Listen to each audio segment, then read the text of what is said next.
You know, after having a front row seat and watching, you understand, and observing exactly how stupid racist white Americans are, how willfully ignorant these people are, you understand, I've come to the conclusion that that saying about if you want to keep black people, you understand, ignorant, just put it in a book, it wasn't just for us. It was for you motherfuckers too. The thing is, the difference between us is they knew we were going to go looking for it. They knew we were going to go and seek education. They knew that you were never going to do that. Because I don't understand how it was a white man, a fucking white man who gave you this gem, who dropped this fucking gem, Lyndon B. Johnson, stating if you can convince the lowest white man that he's better than the best colored man, he won't notice that you're picking his pocket. Hell, give him somebody to look down on and he'll empty his pockets for you. It was a white man who was trying to put you on. And yet, you're still stupid. You're still slow. My God. Donald Trump is literally picking your pockets in broad fucking daylight. He's robbing you blind in broad fucking daylight. Yes, he's coming after us minorities too, but it's you, the majority, that it's hitting the hardest. It's hitting you guys the fucking hardest. We are 10 months into the year of 2025. The year isn't even over yet. And if you were to go and ask the average American how this year has been for them thus far financially, they would all state to you that this is probably the worst year that they've ever dealt with financially. Meanwhile, the president of the United States is having the most profitable year of his life, of his entire career. This is, in fact, the most lucrative year. He is up $4.3 billion in his net worth while he's literally crashing the American economy. And you all are silent. The majority, the white Americans, the racist white Americans here that would have literally everything to say if it was anybody else are silent. You're silent. Because did you guys know that now Donald Trump is one of the biggest American investors in Bitcoin after triggering a fucking crypto crash?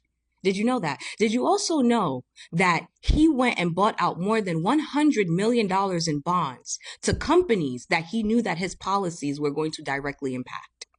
Yeah, he did that. On the 21st day of a federal shutdown, of a government federal shutdown, the United States president announces to the American people that he is going to be spending $250 million on a remodeling project for the fucking White House. Meanwhile, in the same breath, caused the fucking crypto crash. He's up, you're down, and he's telling all of his federal workers that he can't pay them. And again, all of the fucking Republicans are silent. They're fucking silent. I want to hear your voices. Where the fuck are you guys? And let's not even get into the fucking settlements.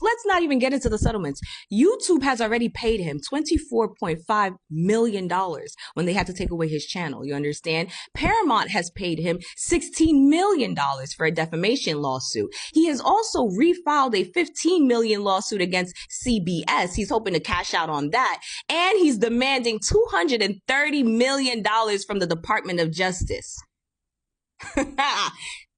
Your leader he's a con man. He's a con man. He's literally treating America like a fucking business. He's up at American citizens' expense. And y'all know how the president of the United States is famously quoted for stating that intelligent people don't really like him. They don't like him, which is honestly a huge insult to the Republican Party, because it literally means if you're in support of him, you're stupid. You understand? Your IQ is low. And you prove it. You prove it time and time again, because here's the thing. He's trying to demand $230 million, right, from the Department of Justice. You remember how the Department of Justice has any money to begin with, right? It's from our federal taxes. Our federal taxes fund the fucking government, right? And in the White House statement, right, because they were definitely anticipating some fucking backlash, which is why they knew to go to their go-to move, blame the left, but not just that. They made sure to try to state that this project is privately funded by Donald Trump and some investors. But here's the thing. The project costs approximately $250 million to do, right? He's suing the Department of Justice for $230 million of our tax-paying dollars. That if he actually is successful, that's where the DOJ, the Department of Justice, is getting the funds to be able to pay him. He's getting it from us. So technically, we are the ones that are funding this fucking project of his that's not needed. You understand? This casualization of the White House. Remember Do y'all remember where that word, this, because I'm referencing something. This is when, what's her face? Megan McCain had something to say about Obama redoing the Oval Office. She said, as a Republican, she was very against the casualization of the White House. What the fuck do you call literally demolishing the entire left wing of the White House for a grand ballroom? At his request, it's not a need at all. At all. And because this is a con man that we're dealing with, you understand? The money that he has was, one, inherited, and then two, in him being able to swindle out whatever fucking insurance policies or get any claims out of the failed businesses that he had, the many failed businesses that he had, failed casinos, you understand? Failed hotels, literally ran his father's name through the fucking mud. You understand? He's literally treating American and the American country the same fucking way.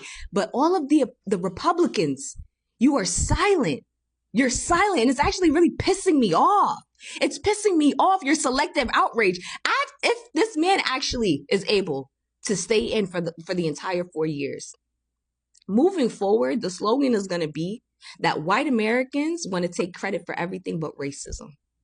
Because it's because of racism that you're even in the position that you're in right now, why we're all in here. But you, as the fucking majority, you have the power to stop it, but you're fucking silent. Just like Lyndon B. Johnson said, all he had to do was make you motherfuckers focus on us while he robs you blind.